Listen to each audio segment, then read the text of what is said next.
Back to basics दोस्तों, और हम नई शुरुआत करने जा रहे हैं। इंट्रोडक्शन की ज़रूरत नहीं है आई थिंक कि नई शुरुआत का तरीका क्या है और इसे हम नई शुरुआत का नाम क्यों दे रहे हैं। इंसान को हमेशा आशावादी होना चाहिए और नर्सिंग स्मार्ट चाहता है कि फ्यूचर में आने वाली जितनी भी रिक्रूटमेंट हैं हम आपके साथ में कंधे से कंधा मिला करके आपके साथ में तैयारी करें।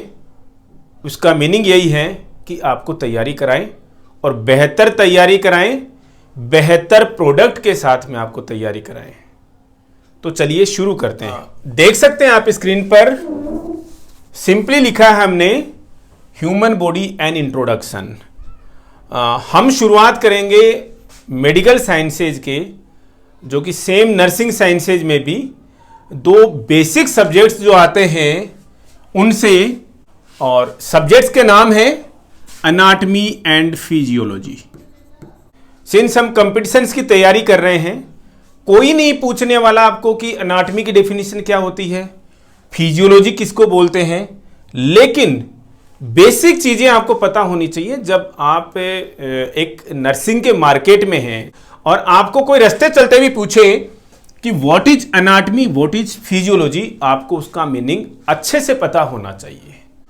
तो चलिए देखते हैं अनाटमी हम किसे कहते हैं और फिजियोलॉजी किसे कहते हैं। इसको समझने से पहले हम एक छोटी सी चीज आपको डिस्कस करना चाहेंगे यहां पर आपसे। ह्यूमन बॉडी, हमारी ह्यूमन बॉडी बहुत ही कॉम्प्लेक्स है। मैंने एक शब्द बोला कि ये बहुत ही ज्यादा कॉम्प्लेक्स है। कैसे कॉम्प्लेक्स है? ये स्ट्रक्चर के मामले में भी कॉम्प्लेक्स है, तो उन स्ट्रक्चर्स के फंक्शंस के हिसाब से भी बहुत ही ज्यादा कॉम्प्लेक्स है। दोनों चीजों को समझिए आप यहां पर, in respect of structure as well as in respect of functions. हमारी ह्यूमन बॉडी जो है वो बहुत ही ज्यादा कॉम्प्लेक्स है। अब कॉम्प्लेक्स है तो पढ़ना पड़ेगा उसको। तो कैसे पढ़ेंगे? यहीं से डेफिनेशन निकल करके आएंगी हमारी अनाटमी और फिजियोलॉजी की। इन स्ट्रक्चर्स की अगर हम स्टडी करते हैं, इन स्ट्रक्चर्स को जिस साइंस में हम स्टडी करते हैं उसी साइंस को हम बोलते हैं अनाटमी। आई होप समझ पा रहे हैं। अनाटमी की दुनिया की सबसे सिंपल डेफिनेशन अनाटमी क्या है? बॉडी की स्ट्रक्चर्स की स्टडी को ही हम अनाटमी कहते हैं। बॉडी की स्ट्रक्चर्स की स्टडी को ही हम क्या कहते हैं? अनाटमी कहते हैं। दूसरी सिंपल डेफिनेशन, इन स्ट्रक्चर्स के फंक्शंस की स्टडी को समझिएगा। जो स्ट्रक्चर्स आपने यहां पर अनाटमी में स्टडी की, उन स्ट्रक्चर्स के फंक्शंस की स्टडी को ही हम क्या कहते हैं? फिजियोलॉजी कहते हैं। ये तो हुई अनाटमी और फिजियोलॉजी की सबसे सिंपल डेफिनेशंस। अब थोड़ा सा इलेबोरेट और कर लेते हैं। तो भाई केवल इन स्ट्रक्चर्स की ही स्टडी करते हैं क्या? जी नहीं, थोड़ा आगे चलेंगे तो हम थोड़ा सा और इलेबोरेट कर देते हैं इस डेफिनेशन को। बॉडी में कोई एक ही स्ट्रक्चर तो है नहीं, हमारी बॉडी के अंदर बहुत सारी स्ट्रक्चर्स हैं। तो इन स्ट्रक्चर्स की स्टडी और इन स्ट्रक्चर्स के बीच में रिलेशनशिप की स्टडी को, इन स्ट्रक्चर्स और इन स्ट्रक्चर्स के बीच में रिलेशनशिप की स्टडी को हम क्या कहते हैं? अनाटमी कहते हैं। आई होप समझ रहे हैं आप इन चीजों को। तो फिजियोलॉजी की डेफिनेशन को भी एक्सटेंड करने की जरूरत है क्या? फिजियोलॉजी हम किसको बोल रहे थे? इन स्ट्रक्चर्स के फंक्शंस की स्टडी को हम फिजियोलॉजी बोलते हैं। ये जो भी स्ट्रक्चर्स हैं, ये एक दूसरे के फंक्शंस को, ये जितने भी स्ट्रक्चर्स हैं एक दूसरे के फंक्शंस को कैसे इंफ्लुएंस कर रही हैं, कैसे अफेक्ट कर रही हैं, वो भी स्टडी हम किस में करेंगे? फिजियोलॉजी में करेंगे। बॉडी स्ट्रक्चर्स की स्टडी को हम क्या कहते हैं? अनाटमी कहते हैं। और इन स्ट्रक्चर्स के फंक्शंस की स्टडी को हम फिजियोलॉजी कहते हैं। दो बेसिक चीजें आपको समझ में आनी चाहिए। अब एक बड़ी चीज हम समझना चाहेंगे कि अनाटमी और फिजियोलॉजी जो हैं, दोनों सब्जेक्ट्स एक साथ में स्टडी किए जाते हैं। रीजन क्यों भाई? क्योंकि बॉडी की जो भी स्ट्रक्चर्स हैं, हमारी बॉडी की जितनी भी स्ट्रक्चर्स हैं, वो उनके फंक्शंस के हिसाब से ही बनी हुई है। यानी बॉडी की स्ट्रक्चर्स के फंक्शन जो हैं वो आपस में दोनों चीजें क्लोजली रिलेटेड हैं, इसलिए हम इन दोनों को एक साथ में स्टडी करते हैं। अब आप कहोगे साहब एमबीबीएस में तो मेडिकल साइंसेज में तो दोनों के सब्जेक्ट्स बुक्स अलग अलग है। बात बुक्स की नहीं है, आप एनाटॉमी पढ़ रहे हो उसके साथ साथ में फिजियोलॉजी पढ़ोगे। आपने कार्डियोवैस्कुलर सिस्टम पढ़ लिया, आपने एनाटॉमी पढ़ ली, तो आप उसकी फिजियोलॉजी भी साथ साथ पढ़ोगे, क्योंकि वो ऑर्गन के स्ट्रक्चर के हिसाब से फंक्शन है और फंक्शन के हिसाब से ही वो स्ट्रक्चर है। कैसे भाई, देखते हैं। यहां आपकी नजर डायग्राम पे जा रही होगी, डायग्राम को मत देखिए। मैं सबसे पहला एग्जांपल आपको यहां पर देना चाहूंगा कि बॉडी की स्ट्रक्चर्स जो हैं वो अपने फंक्शंस के हिसाब से बनी हुई है। वापस मैं इंफेसाइज कर रहा हूं, जितनी भी बॉडी की स्ट्रक्चर्स हैं वो अपने अपने फंक्शंस के हिसाब से बनी हुई हैं। कैसे, आप यहां पर डायग्राम देख पा रहे होंगे। डायग्राम किस चीज का है भाई? यूरिनरी ब्लैडर का। और इसकी जो ये लाइनिंग है, यहां पर आप देख पा रहे हैं अच्छे से, इसकी जो लाइनिंग है वो अपने फंक्शन के हिसाब से बनी हुई है। मैं रिपीट कर रहा हूं, यूरिनरी ब्लैडर की जो लाइनिंग है वो अपने फंक्शन के हिसाब से बनी हुई है। कैसे बनी हुई है भाई? यहां पर एक टर्म आया, क्या? लाइनिंग। और लाइनिंग का मतलब क्या होता है भाई? सबसे इंपॉर्टेंट चीज है, आपको पता होनी चाहिए लाइनिंग का मतलब क्या होता है। दो टर्म आएंगे आपको बार बार। टर्म क्या? दो बेसिक शब्द हैं, बेसिक वर्ड्स हैं, एक लाइनिंग, एक कवरिंग। बॉडी स्ट्रक्चर्स को कवर करने वाला और लाइन करने वाला जो टिश्यू है वो कॉमन टिश्यू है। और कौन सा है वो टिश्यू भाई? बॉडी की स्ट्रक्चर्स को लाइन कर रहा और कवर कर रहा टिश्यू। बेटर से, बॉडी की स्ट्रक्चर्स को कवर करने वाला और लाइन करने वाला टिश्यू कौन सा है? एपिथेलियम टिश्यू है। यहां पर हम यूरिनरी ब्लैडर की बात कर रहे हैं, तो कौन सा एपिथेलियम? हम डिस्कस कर रहे थे यूरिनरी ब्लैडर की लाइनिंग के बारे में। लाइनिंग और कवरिंग क्या होती है? कवरिंग हमेशा क्या होती है? जो उस स्ट्रक्चर को कवर करने वाली, यानी आउटर मोस्ट लेयर। लाइन क्या होती है भाई? अंदर की लाइन। और ये हमेशा होलो ऑर्गन्स में और वेसल्स में देखने को मिलेगा। लाइन कर रहा है उसको, ये जो पेन है इसके, अगर ये होलो है तो उसके भी इनर स्ट्रक्चर, मतलब inner most structure. I hope समझ रहे हैं। मतलब किसी भी टिश्यू की आउटर मोस्ट और इनर मोस्ट लेयर जो है, इनर मोस्ट का मतलब होलो ऑर्गन्स में या फिर वेसल्स वाली स्ट्रक्चर्स में जो आउटर मोस्ट स्ट्रक्चर है, आउटर मोस्ट लेयर है, उससे हम बोलते हैं कवरिंग। इनर मोस्ट लेयर बोलते हैं, उससे हम बोलते हैं लाइनिंग। हम क्या डिस्कस करना चाह रहे हैं कि हर एक बॉडी स्ट्रक्चर जो है वो अपने फंक्शन के हिसाब से ही बनी हुई है। और हमने यहां पर एग्जांपल लिया है सबसे पहला किसका? यूरिनरी ब्लैडर की लाइनिंग का एग्जांपल लिया है।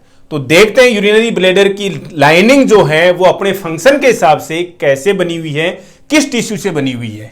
ऑलरेडी डिस्कस किया हमने कि किसी भी बॉडी स्ट्रक्चर की लाइनिंग या फिर उसकी कवरिंग जो है किससे बनी होती है? एपिथेलियम से बनी होती है। अब एपिथेलियम तो बहुत तरीके के टिश्यू होते हैं, दो तरीके के कॉमन है, एक सिंपल है, दूसरा स्ट्रेटिफाइड है।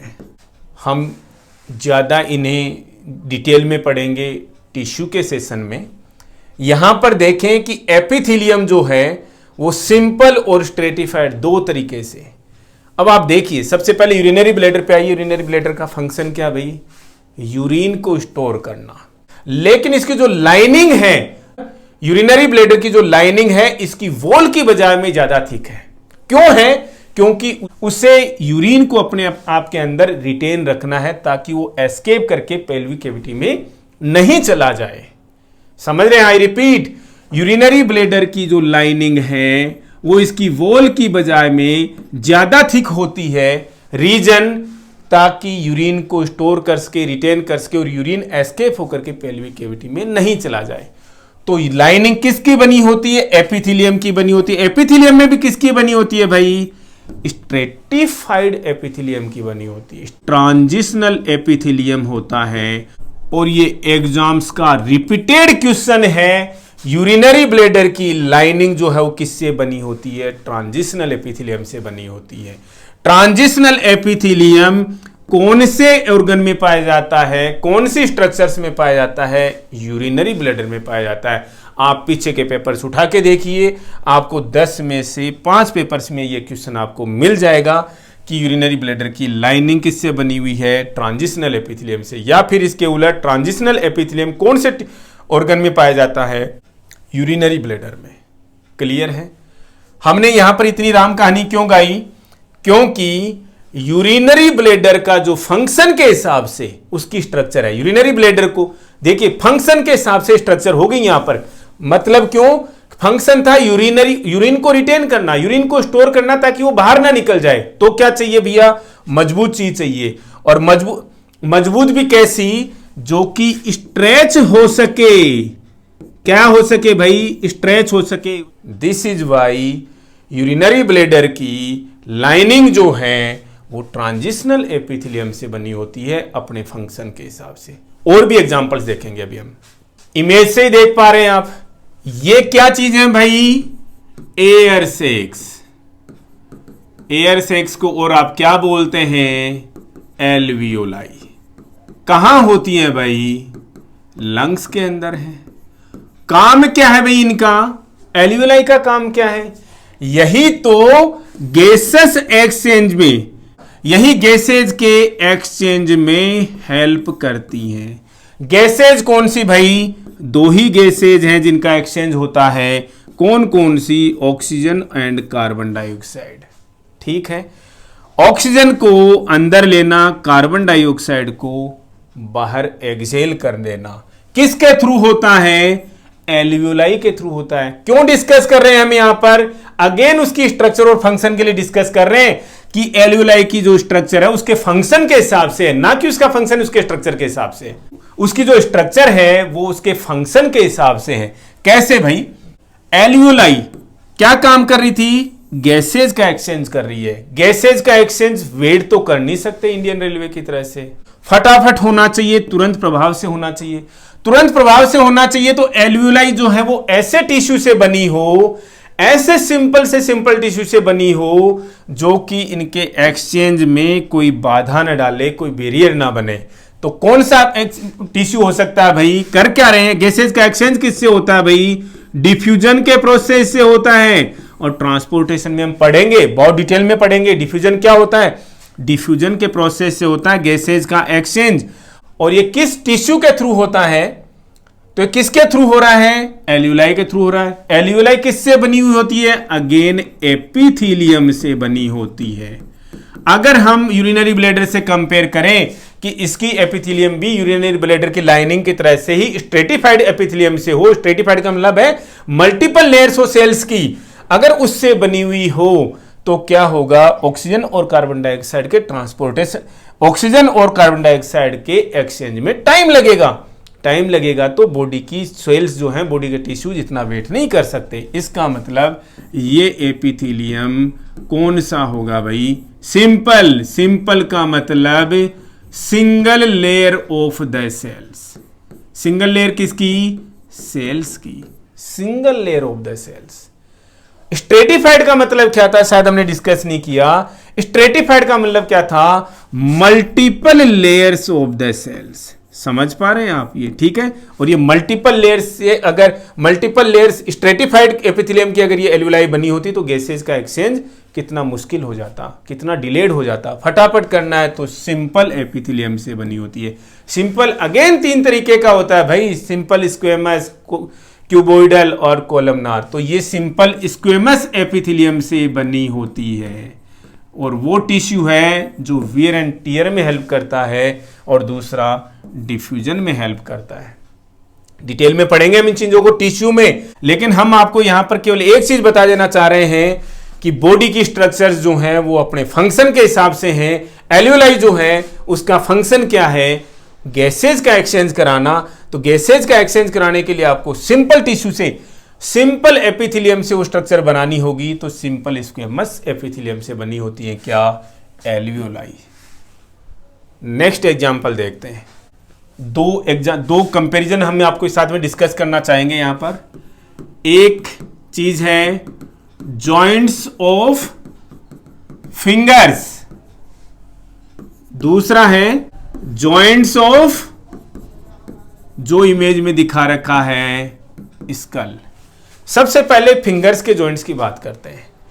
फिंगर के जॉइंट्स देखिए बहुत ही लूज हैं, और लूज है इसीलिए सीआईडी में इंस्पेक्टर प्रद्युमन बोलते रहते हैं अपनी हाथों की मूवमेंट से, उंगलियों की मूवमेंट से, दया कुछ तो गड़बड़ है, कुछ तो गड़बड़ है। ये जॉइंट्स ऑफ फिंगर्स कैसे हैं भाई? लूज हैं।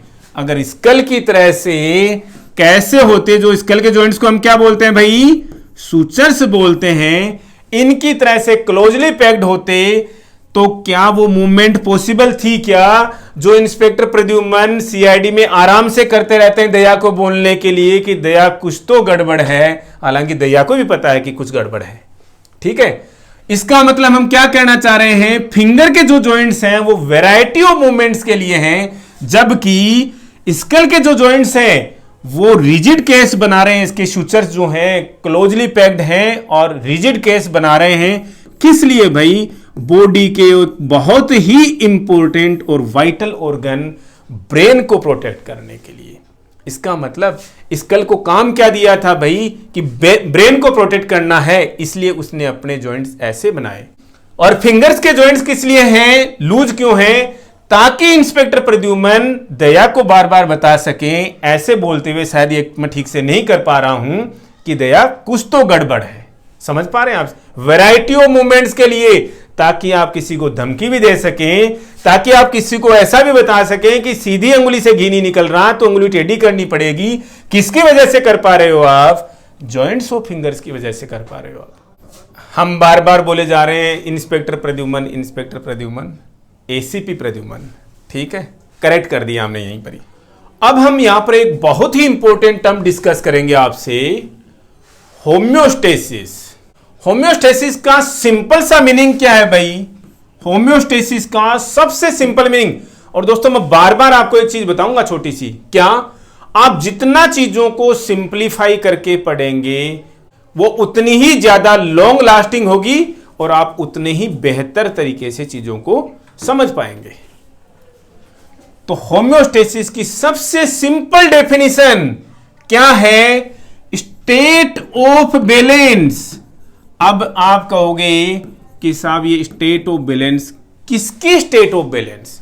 तो बता दें ये स्टेट ऑफ बैलेंस किसकी भाई? बॉडी के इंटरनल एनवायरनमेंट की। किसकी भाई? बॉडी के इंटरनल एनवायरनमेंट की बैलेंस स्टेट को ही हम, इंटरनल एनवायरनमेंट की बैलेंस की स्टेट को ही हम क्या कहते हैं? होम्योस्टेसिस कहते हैं। लेकिन नई चीज आ गई अब की बार, ये इंटरनल एनवायरनमेंट क्या चीज है? ह्यूमन बॉडी हमने यहां पर दिखा रखी है, तो इंटरनल एनवायरनमेंट हमने यहां पर लिखा, तो मतलब एक टर्म और होगा कोई ना कोई, क्या भाई? External environment. तो सबसे पहले इसी के बारे में बात कर लेते हैं। एक्सटर्नल एनवायरनमेंट का मतलब है कि आपकी बॉडी के बाहर जो भी है वो एक्सटर्नल एनवायरनमेंट है। मतलब मेरे शरीर से बाहर जो कुछ भी नजर आ रहा है दैट इज एक्सटर्नल एनवायरनमेंट। तो जो नजर आ रहा है वही एक्सटर्नल एनवायरनमेंट है क्या? नहीं, दूर बैठे किसी के निगेटिव और पॉजिटिव विचार आपको अफेक्ट कर रहे हैं वो भी एक्सटर्नल एनवायरनमेंट है। 400 किलोमीटर दूर बैठे आपके घर की टेंशन आपको अफेक्ट कर रही है वो भी एक्सटर्नल एनवायरनमेंट है। एनीवे, हम आते हैं अभी इंटरनल एनवायरनमेंट पे। तो इससे अगर हम कंपेयर करें तो ये तो बाहर का था, तो क्या इंटरनल एनवायरनमेंट जो बॉडी के अंदर है वो इंटरनल एनवायरनमेंट है क्या? वर्ड मीनिंग से समझे जी नहीं। इंटरनल एनवायरनमेंट जितना सिंपल शब्द लगता है उससे कतई कोसों दूर है, उससे उतना ही कोसों दूर इसका मीनिंग है इंटरनल एनवायरनमेंट का।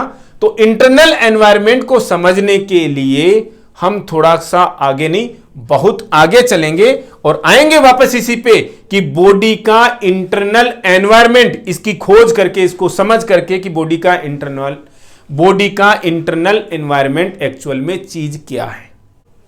नई स्क्रीन पे हम आ चुके हैं, लेकिन भूलिएगा नहीं किसकी खोज में निकले हैं? बॉडी के इंटरनल एनवायरनमेंट की खोज में हम निकले हैं। और खोज के आते हैं अभी वापस। अब हम क्या डिस्कस करने वाले हैं?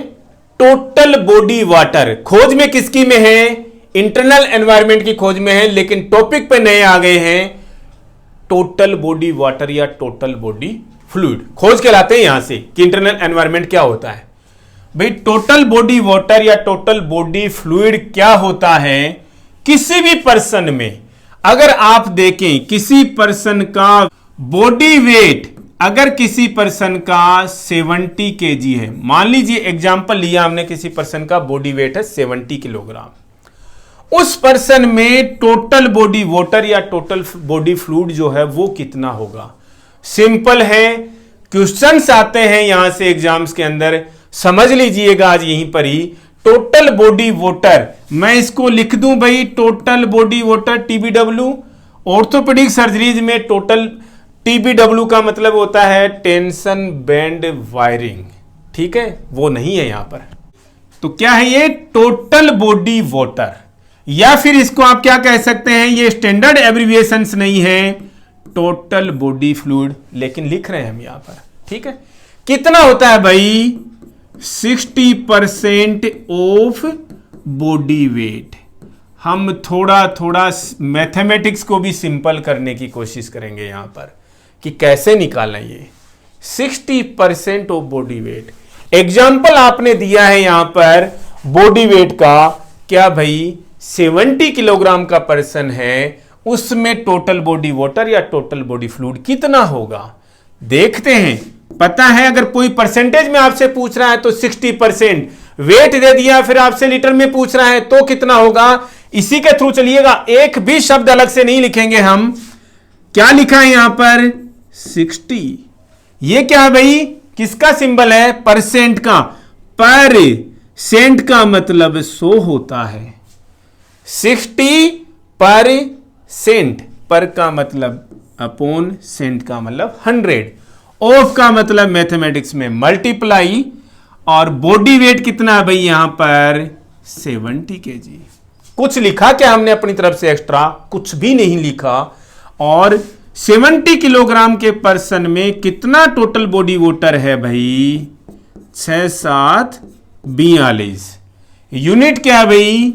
किलोग्राम। लेकिन हम तो वाटर पढ़ रहे हैं, फ्लूइड पढ़ रहे हैं, लिक्विड की यूनिट किलोग्राम में नहीं होती। किस में होती है भाई? लीटर में होती है। सिंपल सी बात है, 70 किलो के एक पर्सन में टोटल बॉडी वाटर या टोटल बॉडी फ्लूइड कितना होगा? 42 लीटर होगा। समझ में आ गई बात? अब देखते हैं इसको, अगेन डिस्कस करते हैं। ये टोटल बॉडी वाटर या टोटल बॉडी फ्लूइड्स फिर बॉडी में कहां पर है, इसको भी खोजना पड़ेगा। ये 42 लीटर है, मेरे में लगभग 70 केजी का वेट है, तो मेरे में भी भाई इस फॉर्मूले के हिसाब से तो 42 लीटर लिक्विड होगा, 42 लीटर बॉडी वाटर होगा, या 42 लीटर टोटल बॉडी फ्लूइड होगा। तो ये है कहां पर भाई? कोई टंकी डाल रखी है क्या अंदर? देखते हैं, खोजते हैं कि ये 42 लीटर पानी जो है वो कहां पर रखा हुआ है। हम क्या डिस्कस कर रहे थे? बॉडी के अंदर टोटल बॉडी वाटर। किसका एग्जाम्पल लिया? 70 किलोग्राम के पर्सन का हमने एग्जाम्पल लिया। कितना आया भाई टोटल बॉडी वाटर? 42 लीटर आ गया था। पिछली स्लाइड पर हमने पढ़ा 60% ऑफ टोटल बॉडी वेट, तो 42 लीटर आ गया। अब ये टोटल बॉडी वाटर हमारी बॉडी में, मेरी बॉडी में ये है कहां पर? मेनली 2 कंपार्टमेंट्स में। कहां पर भाई? बॉडी की सबसे छोटी स्ट्रक्चर, बॉडी की सबसे छोटी लिविंग स्ट्रक्चरल और फंक्शनल यूनिट क्या है भाई? क्या है भाई? वो सेल है। तो ये जो फ्लूइड है 42 लीटर, या तो सेल के अंदर है या फिर सेल के बाहर है। 2 चीजें आप समझ लीजिए। ये 42 लीटर फ्लूइड जो है, इसमें से कुछ फ्लूइड सेल के अंदर है तो कुछ फ्लूइड जो है उस सेल के बाहर है। अब सेल के अंदर कितना फ्लूइड है, सेल के बाहर कितना फ्लूइड है, वो आपको छोटी सी चीज से याद रखना है। क्या याद रखोगे? ज्यादा पानी कहां पर है भाई? सेल के अंदर है। ज्यादा कहां पर है? सेल के अंदर है। बाहर जो है वो कम है। तो कितना ज्यादा है या कितना है सेल के अंदर? 2/3। किसका भाई? 2/3 ऑफ टोटल बॉडी वाटर। बचा कितना भाई, 1/3। तो 1/3 ऑफ टोटल बॉडी वाटर कहां पर है, आउटसाइड है। सबसे पहले हम इनके नाम तो जान लें कि भाई जो फ्लूइड इन सेल के अंदर है उसको हम क्या बोलते हैं, जो फ्लूइड सेल के बाहर है उसको हम क्या बोलते हैं। साइंसेज में इनसाइड का मतलब, विद इन का मतलब, किसी स्ट्रक्चर के अंदर का मतलब, इंट्रा और किसके अंदर भाई, सेल के अंदर, तो इंट्रा सेल्यूलर फ्लूइड, एब्रीविएट करते हैं भाई ICF, ICF, intra cellular fluid कहां है, इनसाइड द सेल। तो ऐसे ही आउटसाइड को क्या बोलते हैं भाई, एक्स्ट्रा, आउटसाइड किसके बाहर भाई, सेल के बाहर, एक्स्ट्रा सेल्यूलर फ्लूइड, ECF। तो जो फ्लूइड सेल के अंदर है ICF कितना है भाई, 2/3 है, किसका, टोटल बॉडी वाटर का। सेल के बाहर कितना है, 1/3 है, कम है थोड़ा सा।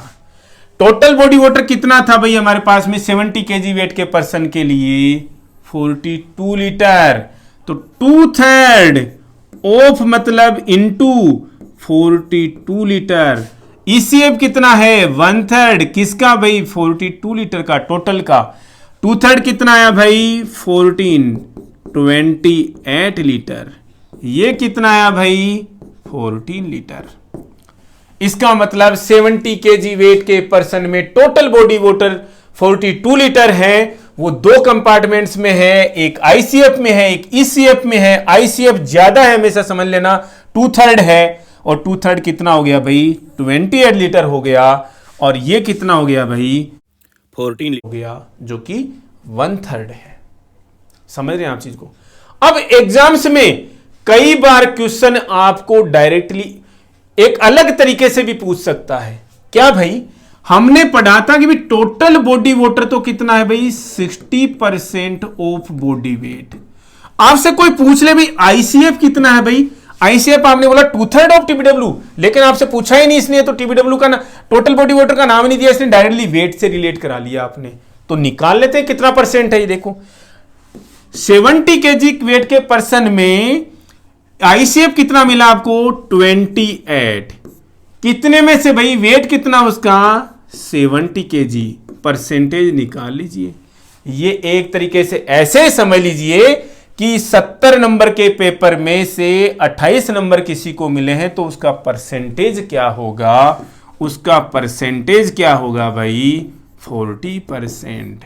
मतलब आप डायरेक्टली एक चीज और कह सकते हो, क्या, कि बॉडी में ICF जो है वो टोटल बॉडी वेट का कितना है भाई, 40% है। क्या आप इसको भी निकाल सकते हो, क्या ECF को भी निकाल सकते हो, क्या, क्यों नहीं निकाल सकते भाई। ये कितना है, ये 20% है। कोई नहीं बताएगा आपको ऐसी चीजें, याद रखिएगा। Total body water, body weight का कितना, 60%। ICF कितना भाई, टोटल बॉडी वेट का 40%, और ECF कितना है, बॉडी वेट का 20%। बहुत ही सिंप्लीफाइड तरीके से आपको बता दिया है। खोजने क्या चले थे, इंटरनल एनवायरनमेंट, याद रखना, भटके नहीं है, चलेंगे हम उसी तक, उसी के रास्ते चल रहे हैं। आप ये मत समझिएगा सर कि कहां ICF और ECF के चक्कर में पड़ गए हो, लेकिन एक चीज दिमाग में रखना, यहां से क्वेश्चंस आते हैं एग्जाम्स के अंदर। हम भटके नहीं है दोस्तों, हम इंटरनल एनवायरनमेंट की खोज में, और अभी खोजेंगे उसको, आज ही खोजेंगे, इसी लेक्चर में खोजेंगे।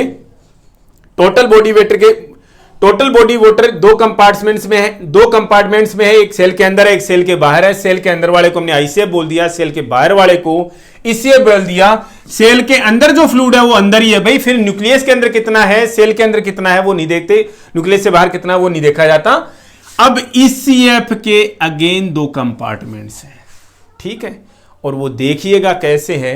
ECF का मतलब सेल से बाहर, एक सेल ये ऐसे सेल्स देख लीजिए दोस्तों, ये सारी की सारी क्या हैं, सेल्स हैं।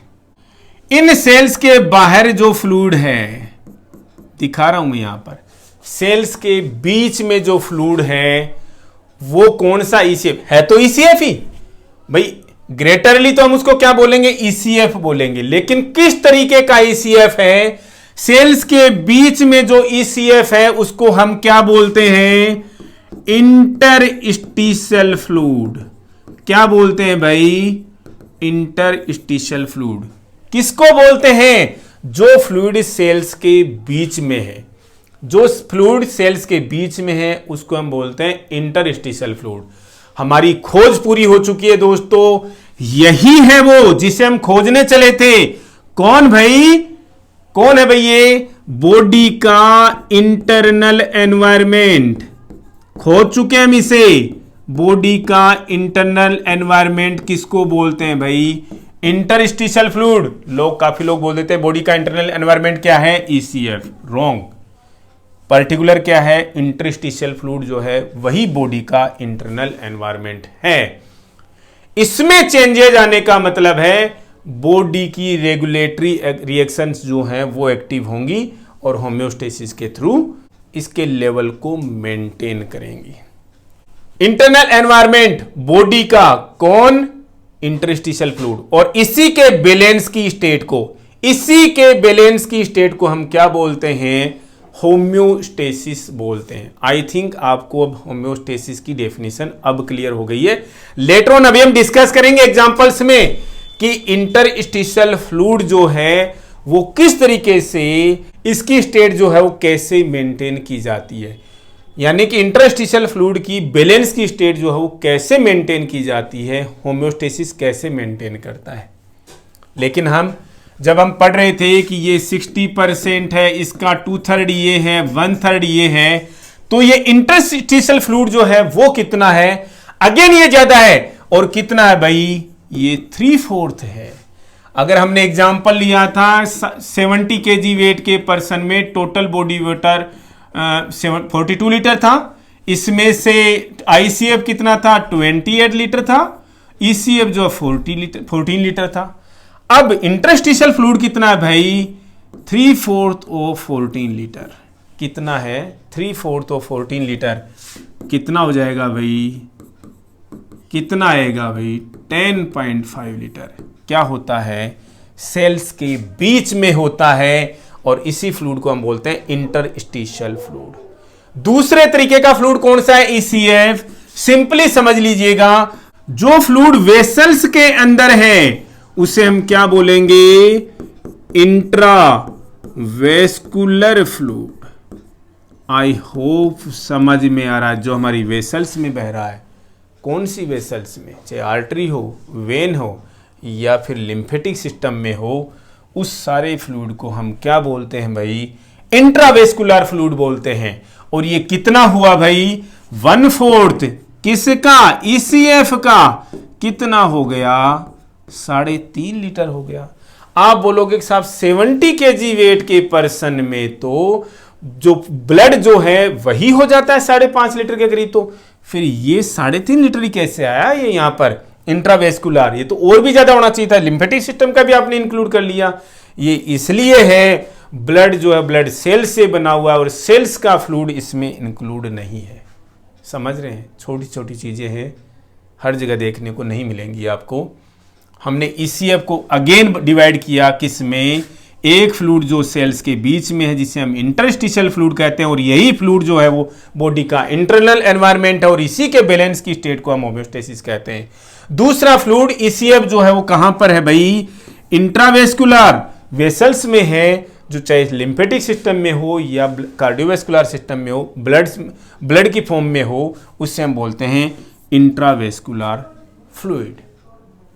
अमाउंट हमने कैसे निकाला, इंटरस्टिशियल फ्लूइड 3/4 होता है, किसका, ECF का, ये 1/4 होता है। बार बार रिपीट करने का कोई फायदा नहीं है। ठीक, आज का ये सेशन हम एक छोटी सी डेफिनेशन के साथ में खत्म करना चाहेंगे और पूछेंगे क्या, आप बोलोगे कि सर ये आपने नया टर्म कहाँ से, बीच में कहाँ से ले आए, एडिमा। नया कुछ नहीं है, इससे रिलेटेड है, इसीलिए डिस्कस कर रहे हैं। एडिमा की डेफिनेशन क्या है, जब भी हम किसी से पूछते हैं नॉर्मली पूछ लेते हैं कि व्हाट इज एडिमा, तो हम नॉर्मल में क्या बोलते हैं। मैं ये नहीं कह रहा हूं कि भाई जो अभी फिलहाल हमें देख रहे हैं, सुन रहे हैं, उन्हें नहीं पता होगा, ऐसा हम कतई नहीं कह रहे हैं, लेकिन हम आपको एडिमा की डेफिनेशन के साथ में करेक्ट कर देना चाह रहे हैं।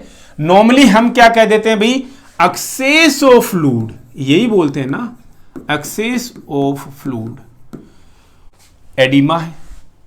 इसको थोड़ा सा मैंने बोल दिया, अभी थोड़ा सा और इलेबोरेट कर दो जी। तो एक बच्चे ने उठ करके क्लास में और बोल दिया, सर इस excess of fluid in tissues. ठीक है जी, बहुत अच्छी बात है। क्या अभी भी करेक्ट डेफिनेशन है क्या? जी नहीं। कौन सा फ्लूइड? कौन सा फ्लूइड? तो भाई एक्सेस ऑफ या फिर एक्यूमुलेशन ऑफ किसका? कौन सा फ्लूइड? Interstitial fluid. जो फ्लूइड सेल्स के बीच में है उस फ्लूइड का एक्सेस हो जाना, एक्सेस एक्यूमुलेशन हो जाना, वही क्या कहलाता है? एडिमा कहलाता है। एडिमा की डेफिनेशन के साथ में करेक्ट हो जाइए फ्रेंड्स। दोस्तों, एक्सेस ऑफ कौन सा fluid? Interstitial fluid in tissues, that is called as oedema. हम पल्मोनरी एडिमा के बारे में भी डिस्कस करेंगे आपसे। स्क्रीन पर आए हुए नोट्स आपको जो भी हमने स्क्रीन पर लिखा है उसका पीडीएफ आपको हमारे ऑफिशियल टेलीग्राम चैनल पर मिल जाएगा। अब हमारी ये नई शुरुआत हमने कोशिश की है, डे बाय डे बेहतर करने की कोशिश करेंगे। कमेंट बॉक्स में आपका फीडबैक जानना चाहेंगे कि आज के इस फर्स्ट सेशन के लिए, क्योंकि पहली बार हम स्क्रीन रिकॉर्ड से डायरेक्टली यहाँ पर आपके सामने पर्दे के सामने हम आए हैं, कैमरे के सामने पहली बार हम चेहरे के साथ आए हैं, तो इसके लिए हमें आपका फीडबैक चाहिए। और अगर आपको अच्छा लग रहा है बताइएगा, और क्या हमारे निगेटिव्स हैं वो भी हमें बताइएगा, जो भी आपके विचार हैं हमारे बारे में, ताकि हम आप तक बेहतर से बेहतर प्रोडक्ट ला सकें। दूसरी चीज, हमारे जो डिटेल्ड सेशंस हैं ये हमारे दूसरे चैनल नर्सिंग स्मार्ट ऑनलाइन पर अवेलेबल रहेंगे। शुरुआत में हम इन्हें नर्सिंग स्मार्ट पर भी डाल रहे हैं, लेकिन लेटर ऑन हम इन्हें शिफ्ट करके केवल नर्सिंग स्मार्ट ऑनलाइन पर डालेंगे। यहां पर हम केवल क्वेश्चंस के सेशन जो हैं वो आपसे डिस्कस करेंगे, और क्वेश्चंस के सेशन वही लेकर के आएंगे जो चीजें हम पढ़ रहे हैं। कई बार अलग भी हो सकते हैं, लेकिन जैसा कि आप सब समझते हैं हम क्वेश्चंस को हमेशा डिटेल में डिस्कस करते हैं, एक एक डाउट क्लियरेंस के साथ में, एक एक डेफिनेशन के क्लियरेंस के साथ में। तो हमें कमेंट बॉक्स में लिख करके बताइएगा कि आज का सेशन हमारा कैसा रहा, हमारी नई शुरुआत कैसी रही। Thank you, thanks a lot for watching video, thanks a lot for supporting us.